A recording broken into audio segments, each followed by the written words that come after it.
Hey y'all, it's your girl Breezy, aka Thick Madam 730.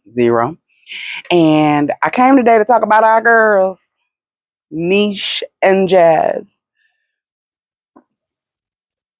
I actually already recorded this and the audio got messed up on the second part. So I just said I just do it all over. And it'll probably be better because I went further back and looked at my notes and it was probably some things that I didn't talk about that I wanted to talk about. So as you can see, I got this microphone. So hopefully the audio on this will be a little bit better. You won't hear my background noise because I am sitting out on my porch recording this. What else? Be sure that you subscribe to my channel so that you can catch my videos when I come back to run my mouth. And then also make sure you like this video, make sure you comment and share it out to somebody, honey. I gotta drop a few other videos related to some thises and some that's that I want to talk about. But this is the review of 1,000-Pound Roomies, episode 2 of season 1. Okay. So Jazz was at the doctor's office. I always get the names mixed up, so you might catch me catching myself swap them. Jazz is at the doctor's. She finds out her weight, 630 pounds. And the number really did shock her. Like the number really like threw her off, and she was really like she didn't feel hopeful. Like that was a lot of weight, and also brought her to reality on her mortality. Like, so they go back into the room. She tells Niche, and the doctor tells her that she needs to lose 130 pounds before they can have surgery at 500. And so she's gonna start shots. And then she was also being messy talking about can Niche get the surgery or whatever. But I think that was a good suggestion. I feel like, and I know that Niche doesn't want to have the surgery, but I feel like it would have been a good journey for them to be on together, to both be working on it together with the doctor, going to the appointments and all that kind of stuff. An accountability partner is always good in your health journey. So weight loss, getting healthier, it's always good to have accountability partners, whether that be for exercise, for your eating, both, all of that. When you have somebody who you're talking about it with, somebody who's on you, like where you at, like I go to an exercise class and they'll be on me like, girl, where you been? It's been a couple classes you ain't been here. What's up? So it's always good to have. So I just wish that Niche would have been a little bit more open. But anyway, so they go home. This must be some time lapse because I know it's not the next day after the doctor's appointment. So the next time we see them, they're at the house and Niche is cooking. I'm gonna get them. Niche is cooking, and they're talking and stuff. And Jazz is talking about she need to weigh. She's lost 40 pounds. Congratulations.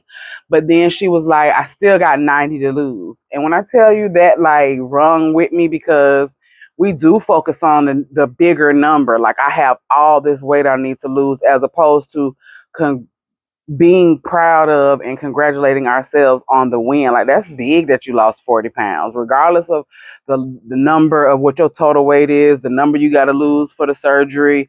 Don't focus on that. Focus on you're heading in the right direction. Now, where you lost me, girl, was when you said we gonna have a cheat meal because you lost the 40 pounds. No, ma'am. You're trying to have surgery. You're trying to get down to those 500 pounds. Ain't no cheat meals. And guess what? That shot came in and said, no, ma'am, ain't no cheat meals. Because after Jazz cooked and piled them plates up, Niche, and piled them plates up. After Niche cooked and piled them plates up, y'all, them portions was ridiculous. Now, Niche, y'all, she was in the comments and said, hey, and I love y'all, girl. Y'all my girls. Now, don't take it, but I'm going to get you. And I'm going to let you know, like, oh, no, ma'am, them portions was way too big. So they're talking, Niche saying she don't want to be tied to a scale. She don't, she making all the excuses, to be honest. You was making excuses, sis, because even if you don't want to have surgery, you could have got on them GLP-1, one of them GLP-1 shots and gone through it that way. You want to do it naturally. You need some assistance because the way that you're eating, that you need the shot to help you, because what then happens with Jaz is Jaz takes her shot and she then gets her plate and she couldn't finish it. It was funny because Niche was like, Jaz, it was funny because Jaz said, I'm gonna keep eating it. And she was like, yeah, it's probably gonna take you like a week or something like that, like a long time for her to finish it or whatever. So y'all gonna have to work on portion control. And I'm sure that the doctor talked to her about that. So Melinda comes over, the one that gave her the friend that gave her the what was the test called? It was something like a mortality test or life expectancy. It was a life expectancy test. And she was going in the refrigerator to see what was in there. Like, what are y'all eating? Because, you know, Jaz is trying to do all of the things so that she can do this properly. And so she's having somebody her friend has lost. Now, they didn't say, or unless I missed it the last time, I don't know that they said that Melinda had any weight loss surgery, but they did say that she's lost 200 pounds. And so she's having her come over there to look in the refrigerator and see what's going on. And so they kind of getting on Niche about what's in the refrigerator, all these snacks and stuff. And Jaz is trying to explain to her, like, hey girl, we need healthy stuff. I need to be able to see healthy stuff. And this is where Niche, you my girl, but I do love Niche. I feel like Niche is a good time. I feel like me and her can hang out and have a good cackle too. Like I could hang with both. I think her and Jaz are a good time. But I'm saying like just Niche's personality. Like if I was to meet her out, like I would want to hang with her and yit yak and stuff. But you wrong, because you said you was gonna follow the diet. You said you was gonna be supportive, and then you trying to keep these snacks in the refrigerator and stuff. Y'all all need a cleansing. What y'all should have done after y'all came from Jaz's doctor's appointment, I think I got these names together. When y'all came from Jaz's doctor's appointment, y'all should have cleaned the refrigerator out completely, throwing all that stuff out. You can't keep that old stuff.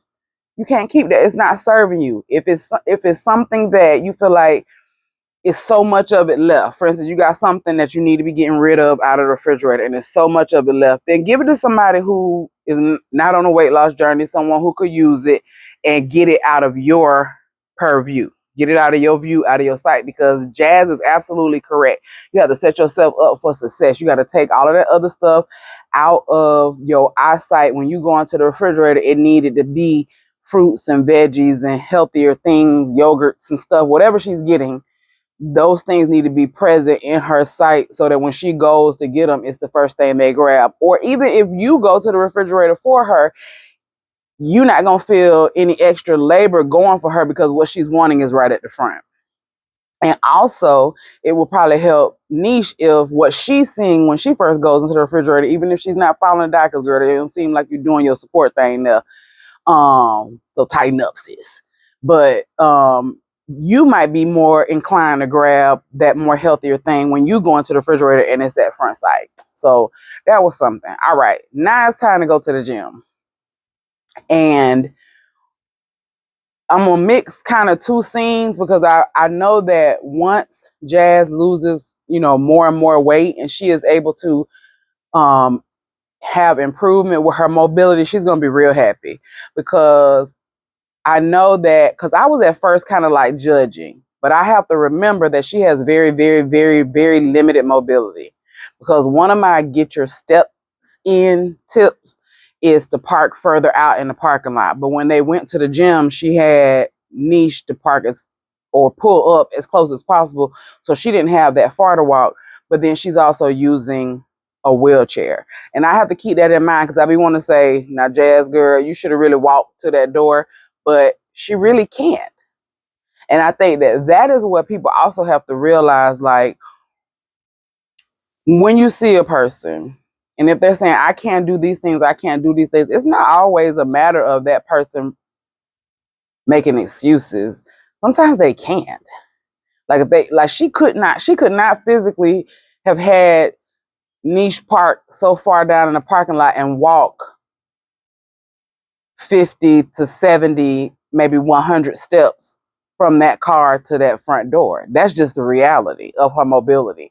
The other time was when Nisha's man, and we'll call him your man since that's your man. Nisha's man came to pick them up, and when she was standing waiting, she was completely bent over. Like her top half was completely to the ground. Basically like on all fours in order just to be that's her standing at this time. So I really do hope I've seen like previews and stuff happening, pain and stuff like that. I really hope that I gotta look for them online and see like on Instagram where they at because I would love to follow her and see like where she is with the journey because I really want her to stick it out and like really come out on the other side.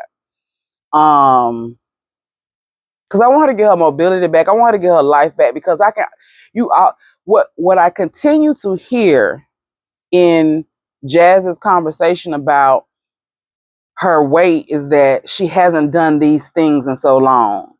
She hasn't gone to the gym. She hasn't gone to the beach. She hasn't gone to the hairdresser like they did in this episode. And those are all things of life, like going out and doing those things. Going out and doing those things that you want to do and experiencing life the way you want to experience it without restriction. So when she went to the gym, there was again, it's the mobility thing. And I'm glad that she fought past her fear because she was saying that she wanted to go home because it was very difficult for her to get in the pool. Now, what I didn't understand, first of all, who chose the gym? That's my question. Because y'all maybe should have found out if the trainer had worked out with someone Nisha's size. I'm sorry, Jazz's size. I almost had it, y'all.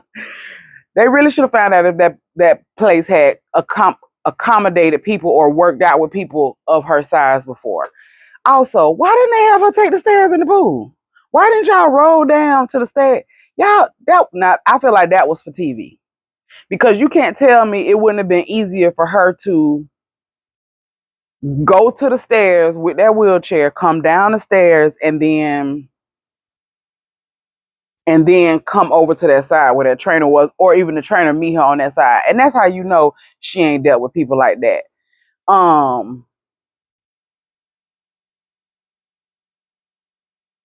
But anywho, she got past her fears because she said she wanted to go home and they just continued to encourage her. And she went ahead and flopped in them. And we made it through that workout. Water aerobics is really, really good if you need something low impact. If you have like bad knees, bad hips, joints, pain, all of that kind of stuff, water aerobics is amazing. I mean, first of all, it's a good workout for anybody. But if you are a person that needs to have a low impact workout that's going to give you like high impact workout results, like it's going to get your heart rate up, you're going to work out your body. Let me tell you something. Water aerobics is the tea. Okay. So then we meet, like I said, we meet Nisha's man. Her man name is Joe. They try and pretend like it's a situationship, but they've been off and on for 19 to 20 years. Girl, that's your man. But she said she loved him enough for him to love somebody else. And it seems that they can't never get their timing right. When he got a girl, she got a man, and vice versa, and all of that kind of stuff. So anyway, he takes them to the hairdresser. And like I said, we saw like Jazz's mobility outside. So I really, really, really, I'm going to say again, I really want her to get a hold of it so that she can really enjoy life like it should be. A lot of people around them, I think I skipped the part, but I'm going to come back to that. A lot of people around them have had the surgery because when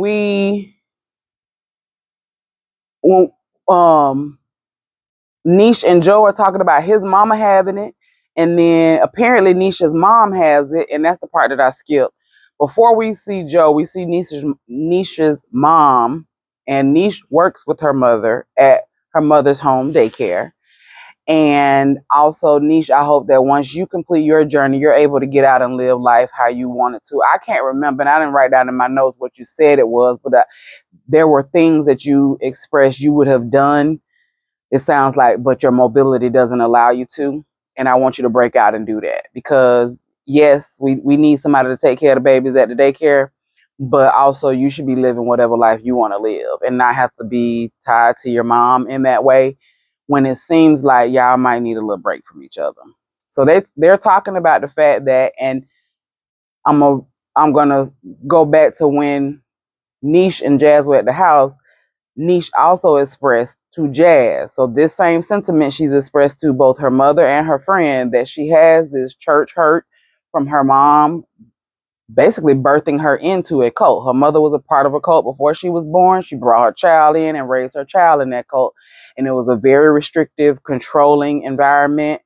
When you hear cult, you know, it's like we control what you do, what you say, how you eat, where you go, when you do it, what time it happens, who you can and cannot talk to, all of those things. So Nisha's finding her way when it comes to that.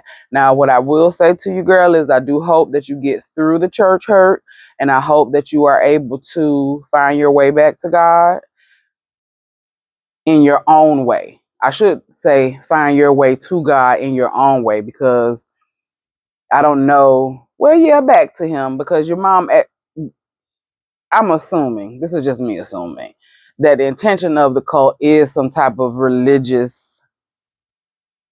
connection to God. They're just doing it in a skewed way. So I hope that you find your own way back to him. And you need to talk to somebody about that. You need to actually go to therapy and work that through, because it's not gonna, your mom definitely should have showed you more grace. Like Nisha's mom was like, you need to get over it, girl. Basically, is my green light still on? It is. Okay. She basically was like telling her, girl, get over it.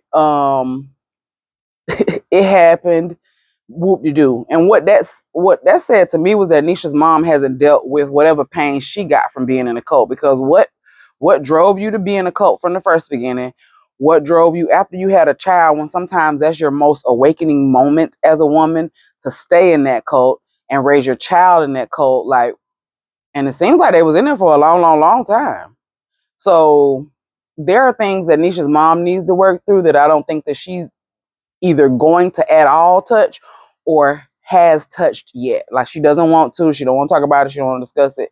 So it's going to be hard for her and Niche to have any type of conversation and get an understanding. But Niche, you need to separately go and do that for yourself, and you need to explore for yourself. And so her telling Jazz earlier was leading up to the fact that they were going to see Jazz's family, so that they can tell Jazz's family that Jazz is planning on having the surgery and is on those shots. And here's where my problem with Jazz really kicked in. I ain't like that. I did not like it at all. And no disrespect to her, because I get from listening to it and watching it that she's finding her voice, but you better find it and grab it quick. Because when you take people to your family's house, and we all should know this. I hope we know this. When you take your friends to your family's house, you know who your family is. You know who the crazy auntie is. You know who the wild cousin is. You know who the disrespectful auntie is, the little shady auntie, mama's best friend who is or the most lively of the party. You know who all the players are. So when you go into that environment, you are the one in control between you and your friend. So they go into Jazz's family house. It's Jazz's mom, her papa, her grandma friend from church, some nieces, Jazz, and Niche. They're there to eat Sunday dinner. They're all talking, da da da da. Jazz shares with us in her confessional that she was a troubled child, and that now she's looking to please her family, and that's a problem. It's okay that you want to make them proud and all of that, but don't be a people pleaser to the fact that you lose yourself in that. You can't make up for what you did back when you were a troubled child. You can only go forward and be a productive adult and raise a productive child of your own. That's where you do it. You can't people please them to where it's going to overtake your life, because what they then did. So pause right there, because that's related to Jazz and her lack of voice. So Jazz's grandma asked Niche to pray.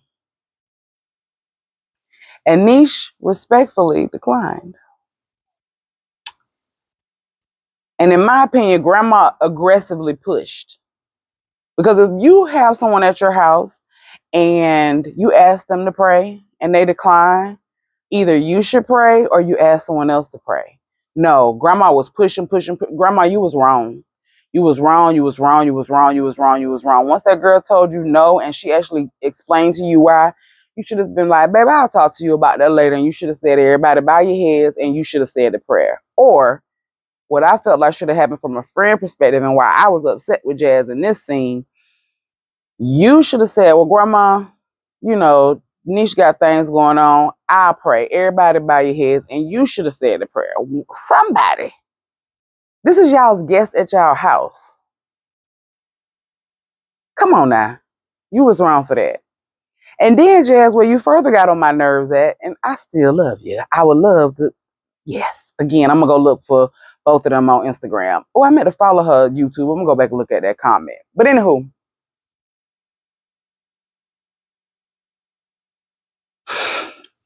And it's funny, but it's not funny. Jazz, you sat there and let them people pile that food up on that plate, doing good enough well you weren't going to be able to eat it.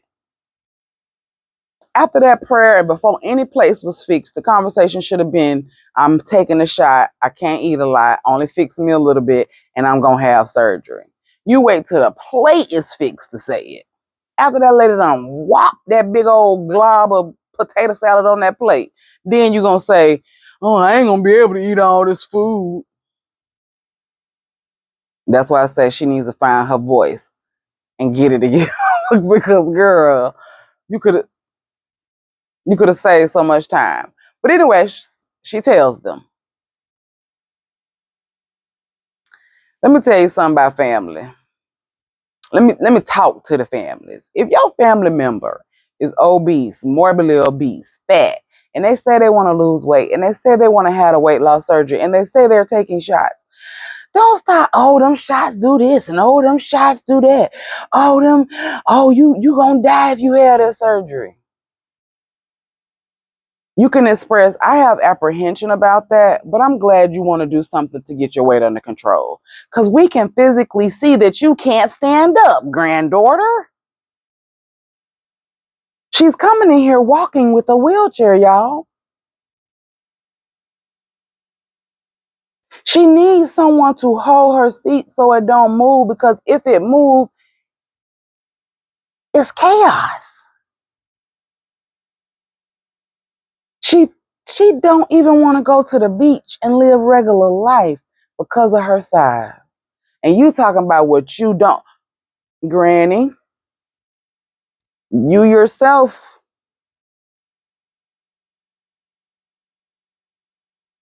we can see where it stems from. That's what I'm gonna say. And Nisha's and Jazz's mama had the nerve to say, I know a lot of people that had it. I know a lot of people that had it and was successful, but not my family, not in my house. Is you crazy? Is you okay? If all you have heard are success stories, that should give you more hope that your daughter can do it and actually lose her weight. Like, her family aggravated me along with her in that whole scene, because it was just lack of support. And when your family members come to you and say stuff like that, they don't need the negativity. They're already grappling with that themselves. The doctor has told her that she will die if she doesn't do this. And that's what you should have told them, to shut the whole scene down. You should have said, well, the doctor said I'm going to die if I don't. I'm sure Granny would have had a different approach. I'm sure Mama would have had a different approach. You need to find your voice, and you need to speak up for yourself and not let them run. I don't care about you being no trouble child. You're a grown woman. You're 40 years old. Don't let them folks bully you like that. I'm glad that at the end you were like, well, I need this. But you should have expressed to them with all urgency, all emergency, all dangerousness on how serious it was. Because you need it. Period. You need it. At this point, there's no other route. You should have told them, hey, and I don't know if we're gonna get more of the adenosine from them, but I'm saying from what they showed us, you should have told them. My friend Melinda came and did a life expectancy test with me. That test said I ain't got but 4 years left. I went to the doctor and the doctor said I'm 630 pounds. And that if I don't do this, I'm not gonna live.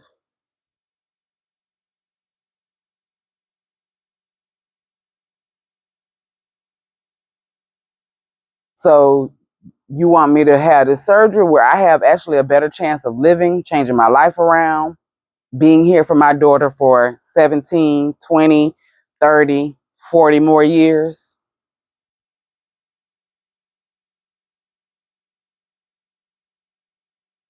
That the family didn't make sense. And y'all don't do that to y'all family.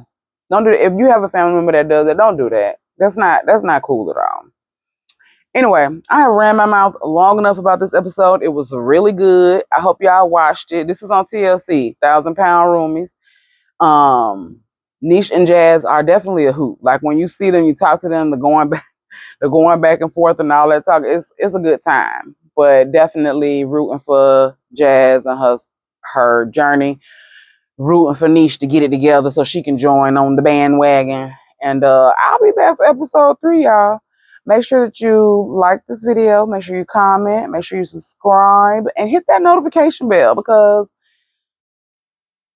I just be dropping whenever, y'all. I'm gonna be totally honest. It's stuff I want to drop, and I just be dropping whenever. Now, I'm focused on that. Y'all gonna get a weekly video on this. That's a guarantee.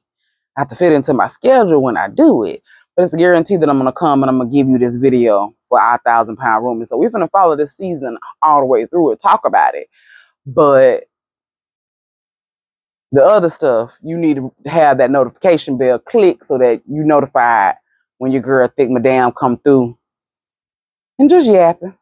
Just be talking, y'all. I just be talking. All right, y'all. Thanks for hanging out. Talk to you later. Peace.